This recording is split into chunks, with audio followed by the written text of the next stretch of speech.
Terroir. I'm Simon Jacob, your host for this episode from Jerusalem. Before we get started, no matter where you are, please take a moment to pray for the safe return home of all our soldiers and the full return of all the remains of our hostages. If you're driving in your car, please focus on the road ahead. If you're relaxing at home, please open a delicious bottle of kosher wine and pour a glass, sit back, and relax. Welcome back, friends, to the Kosher Terroir, the show where we wander across vineyards, meet the people behind the bottle, and explore how kosher wine tells stories of tradition, terroir, and transformation. I'm your host, Simon Jacob. Today we're popping open something delicious, something that made a bridge from grapes to glass, from sacred table to social table. I'm talking about Moscato. Think back for a moment to the last time wine surprised you. Maybe a bold red that made you sit up, or a crisp white that whispered summer breeze. For many drinkers in our community, that first, wow, I like this wine moment came with something lighter, sweeter, and friendlier. A wine that said, you don't have to know everything to enjoy something. You don't need to lean back, judge the tannins, view the legs, just sip, smile, and relax. And maybe that wine was Moscato. Picture this, the azure blue bottle of a particular brand sitting on the Shabbat table in Brooklyn, then showing up in the VIP bottle service display in Miami. Picture someone's first date, a rooftop bar, a wedding reception. They didn't order the heavy cab. They ordered the sweet sparkler. Dozens of discovered moments where wine ceased being intimidating and became approachable. And so the question looms, is Moscato just sugar and marketing? Or is there meaning, craft, and substance behind it? Over the next few minutes, we'll travel from the ancient Muscat vines of Piedmont to the sun-drenched Galilee and Judean hills. We'll explore how a grape that's been growing for millennia found a new life in kosher wine. We'll drink, we'll analyze, we'll unpack love and criticism. And yes, by the time we finish, I hope you'll not only understand Moscato better, but I hope you'll be inspired to reach for it, explore with it, and then go further. So, go ahead, grab a chilled bottle, or even better, pop a can. Make yourself comfortable, and let's begin. Let's wander back in time to a place where vines grew wild and people discovered their power. The grape at the heart of the story is a Muscat Blanc a petit grain. Its name hints at small grains, little berries, intense aromatics, and this grape family is ancient. Archaeologists have found Muscat vines in Egyptian tombs. Records show Greek ships carrying Muscat wines across the Mediterranean. That means this grape knew trade routes, cultural exchanges, and quiet dinners long before modern branding existed. In Piedmont, Italy, winemakers started refining it into something special, a gentle, soft, sparkling Moscato d'Asti. They recognized the perfume-like aromas of honeysuckle and the softness of peach, the brightness of lemon zest in the Muscat grape. But they didn't turn it into a heavy, serious wine. They stopped fermentation early so that the natural sugars remained and the alcohol stayed low, often around 5%, allowing the wine to keep its lively sparkle. Now here's where Jewish history intersects in interesting ways. Sweet wines have always had a home on Jewish tables, from Malvasia in medieval Italy to sweet muscats in the Levant, to dessert wines in 20th century Palestine. Why sweet? Because historically, sugar meant security, preservation, celebration. A sweet wine didn't spoil as fast. It brought joy. It reminded people of the land, of abundance, and of blessing. When kosher wine producers looked for styles that were forgiving, approachable, and fun, ideal for Shabbat meals and simchas, they found a perfect candidate in the Muscat family. Light alcohol means easier to integrate in meals. Sweet means less barriers to entry for someone who says, "I don't like wine yet." Let's paint a specific scene. In the 1950s Israel, a winemaker in Galilee experiments with Muscat grapes under a modest oak tree. He says to his apprentice, "Make it sweet, make it happy, make people smile when they pour it." That mindset was less about competition and more about community. The wine is part of the gathering, children laughing, grandparents telling stories, plates being cleared, so the origins of the style are both noble and joyful. Another anecdote. In Piedmont, Italy, one vintner used old horse-drawn presses in the 1920s in early fermentation tanks that were wooden. The resulting Moscato d'Asti was so aromatic, locals nicknamed it Vino di Flore, flower wine. It wasn't about robustness. It was about delicacy. It was an aesthetic carried into the kosher versions too. So when you pour Moscato today, you're tapping into a lineage of sweet wine that spans geography and centuries. It's not accidental. It's very much by design, and that brings us to its modern rise. Here's where the tale gets commercial and cultural. In the 1980s, in New York's kosher wine corridors, there was a quiet revolution. A major importer, Royal Wine Corporation, believed that kosher wine didn't have to be just reds or dry reds or bargain blends. They imported an Italian Moscato from Piedmont and positioned it under a new label, Terroir.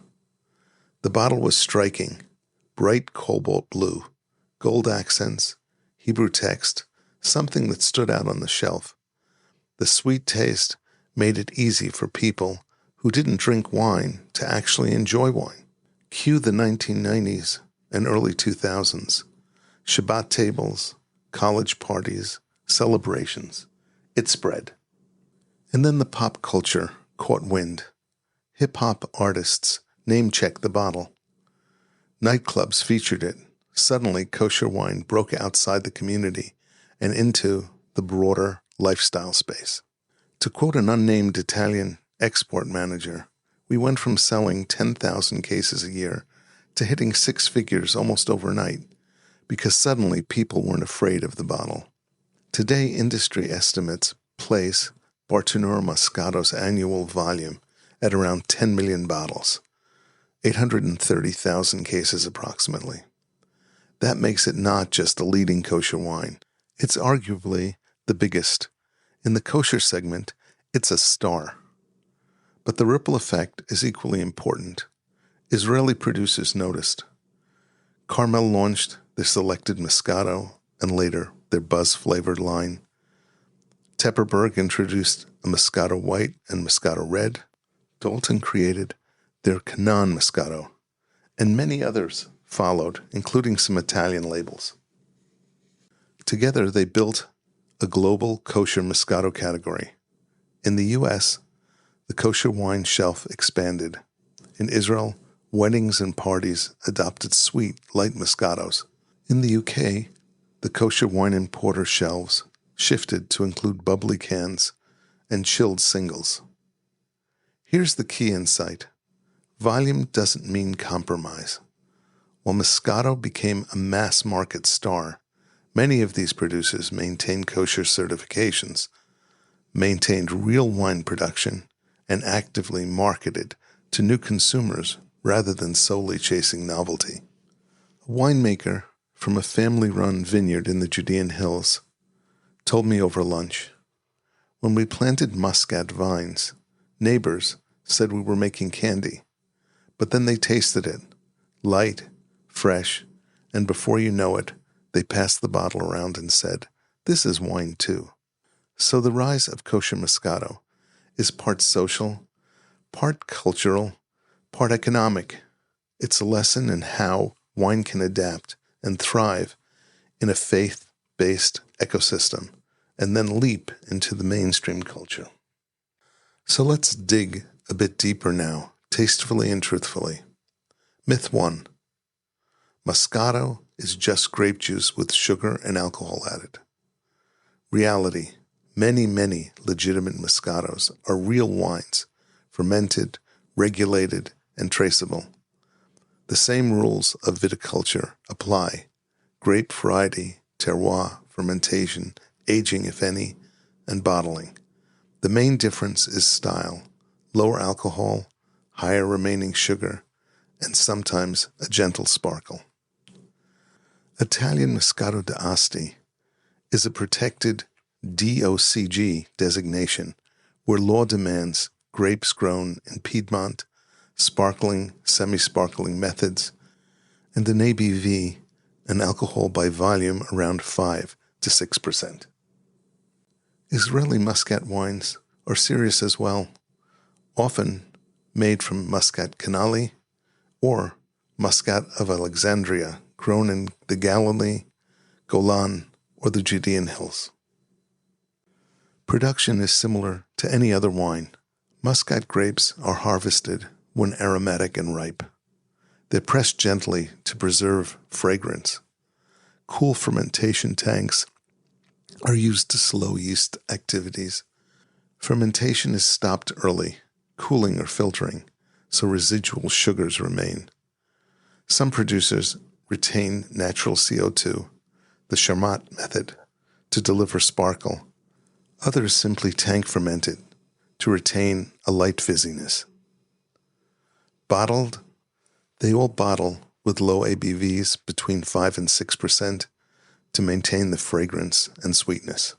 If you compare that to jug wine or fortified blends, those may use added sugars, flavoring agents, or reconstituted juices.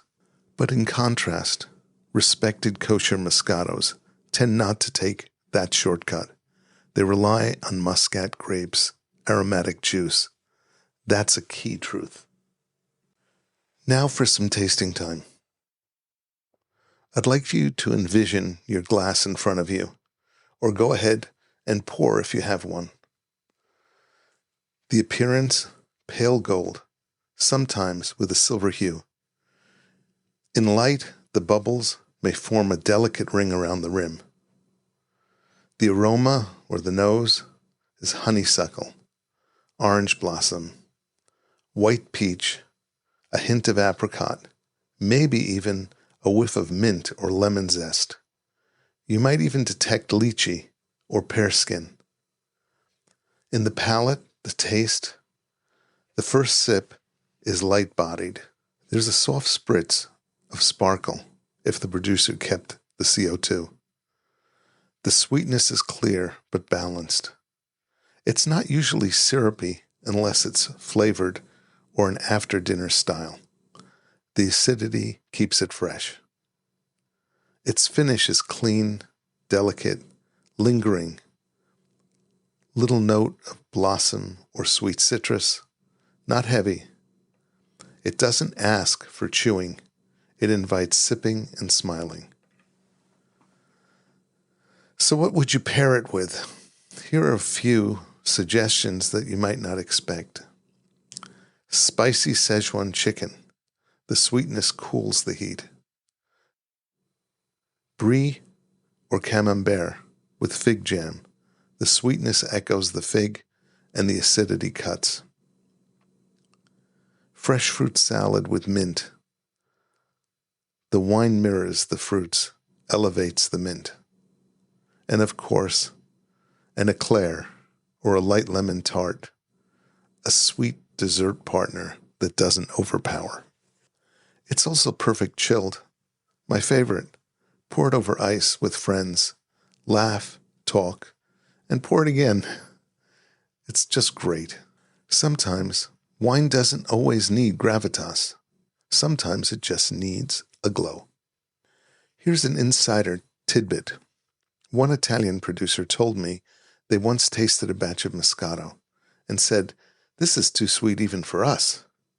But if you dilute it slightly, they found it soars among first-time consumers.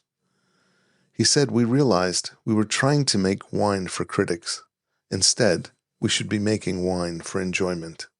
So yes, it is wine. Real grapes, real fermentation, real craft, and yes, it's easy to enjoy. That's the brilliance.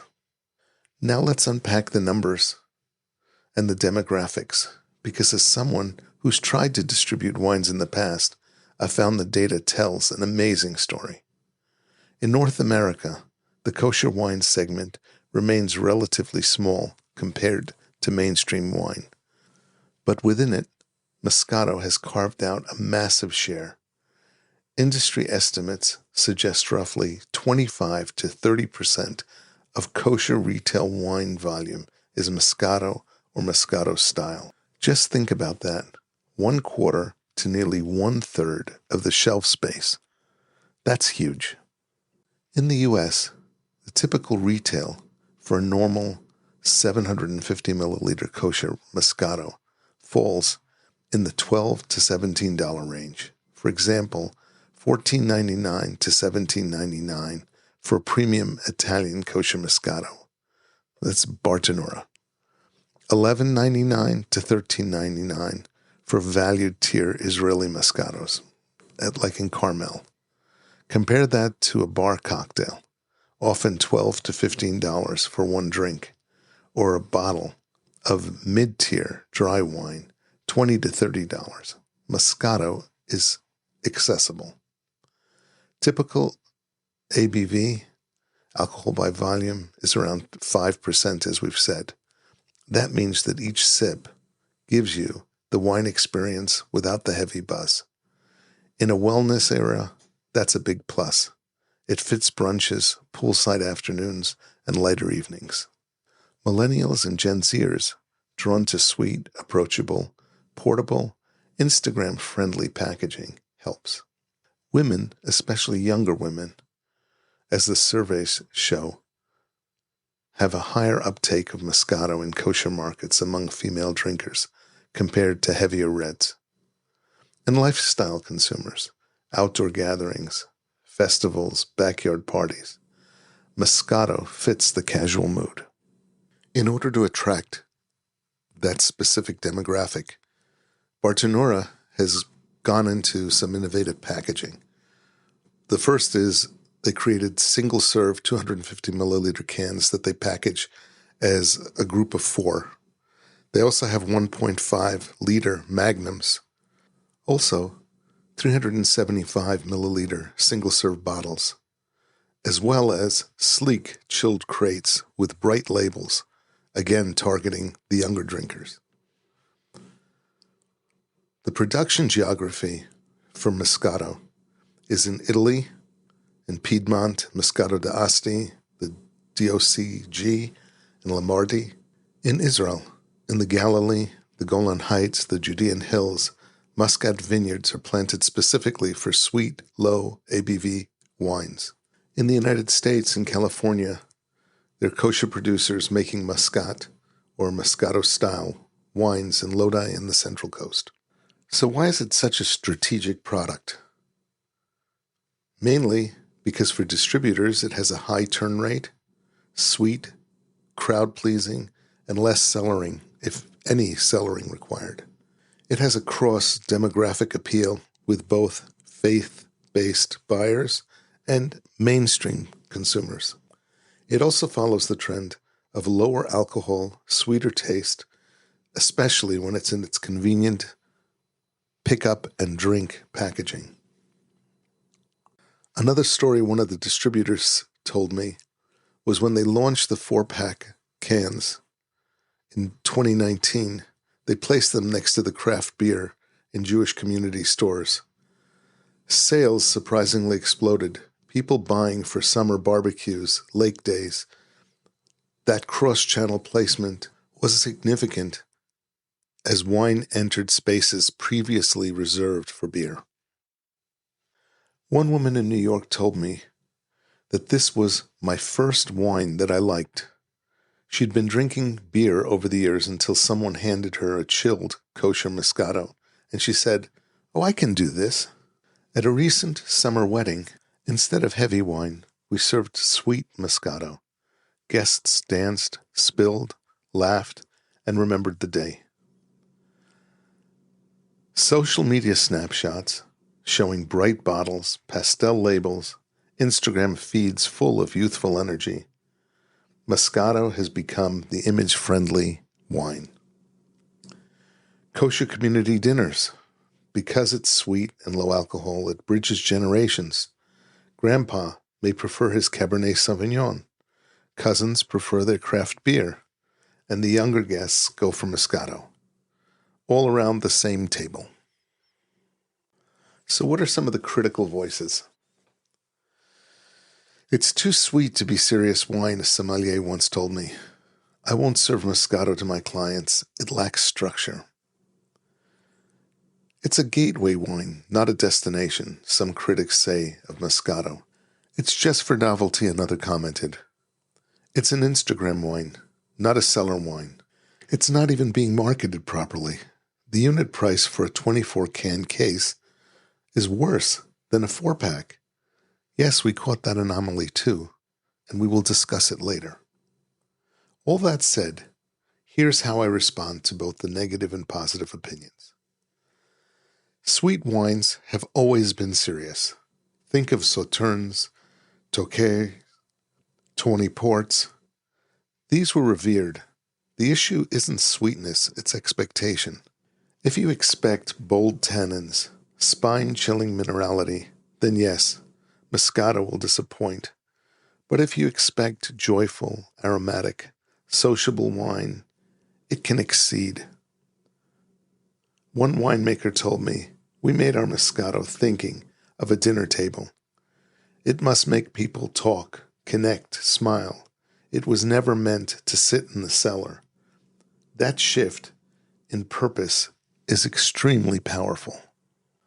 Also, the gateway critique. I say good. Let's get more drinkers into wine culture. If Moscato is the door, let's walk through it together and explore the rest of the hallway. And yes, there are pricing oddities. Like our earlier example, the 24-can case sometimes costing more per can than the 4-pack. It's a distribution and retail anomaly. It's not a product flaw. It points to the fact that the kosher market still has idiosyncrasies, supply chain quirks, niche import markups, and packaging premiums. Distributors don't want you to know, but if you'd want 24 cans, don't buy the 24-can case at $129.99 because of a marketing anomaly. Buy 6 4-packs and save more than $30. Please just let that be our little secret brought to you by the Kosher Terroir. But let's look ahead now, because Moscato isn't done. In fact, I'd argue it's entering its most interesting phase. In Israel's Judean hills and Galilee, younger winemakers are planting Muscat vines with organic or biodynamic methods. They're placing emphasis on vineyard elevation, cooler night temperatures, longer hang times. The resulting Moscatos are cooler, fresher, less syrupy, more refined. Imagine a premium Moscato with an 8 to 9% ABV, a little sparkle, a little depth, still sweet, but with terroir expression. The can culture isn't going away either. Expect multi-can cartons, mixed flavor packs, peach Moscato, mango Moscato, and even single-serve glasses targeting festivals, food trucks, urban picnics. The key is accessibility and quality, so the younger consumer doesn't think they're compromising by choosing this format. Labels are becoming lighter, fonts more modern, and colors pastel. New social campaigns focus less on what does this oak aging impart, and more on who are you with. How are you feeling? Moscato fits the lifestyle. A day date in the park, a lovely brunch with friends, an open-air rooftop barbecue. It all means kosher wine is not just for the synagogue shelf. It's part of the weekend mix. But can the perception of Moscato be elevated? Some producers are highlighting vineyard sites, grape clones, residual sugars, and ABV, and some even pairing suggestions. Imagine a kosher Moscato reserve made from old vine Muscat, limited to 300 cases, bottle-aged with an 8% ABV. Not just a party wine, but something collectible that elevates the category while still preserving its entry-level value. In global trends, sweet and semi-sweet wines are growing globally on a compound annual growth rate basis of between 10 and 11%.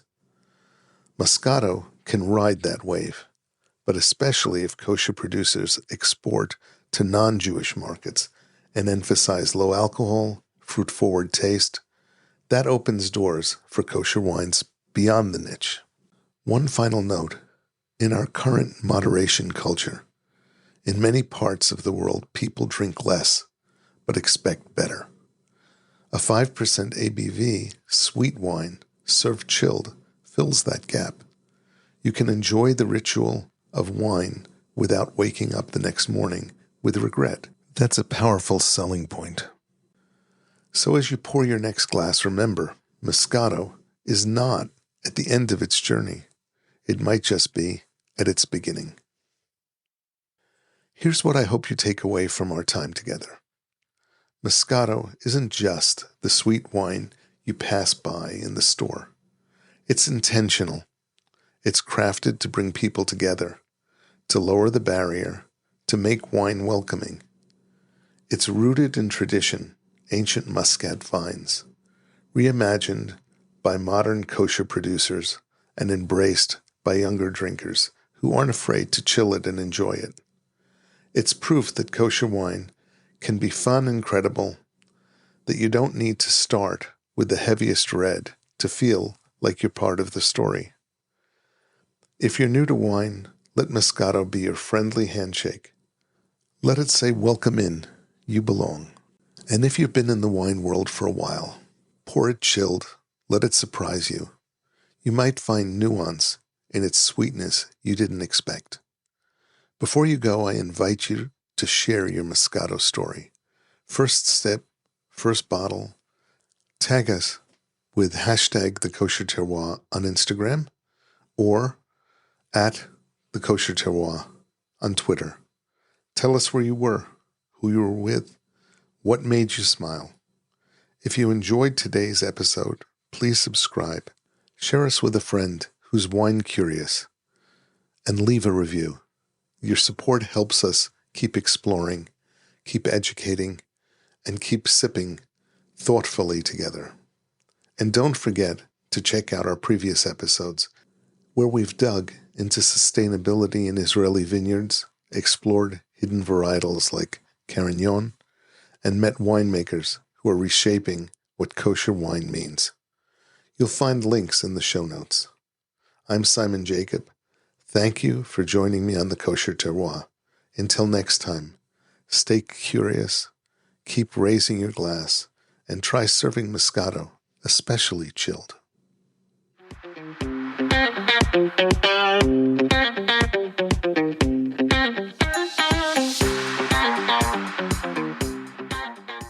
This is Simon Jacob again, your host of today's episode of the Kosher Terroir. I have a personal request. No matter where you are or where you live, please take a moment to pray for our soldiers' safety and the complete return of all of our hostages' remains. Please subscribe via your podcast provider to be informed of our new episodes as they are released. If you're new to the Kosher Terroir, please check out our many past episodes.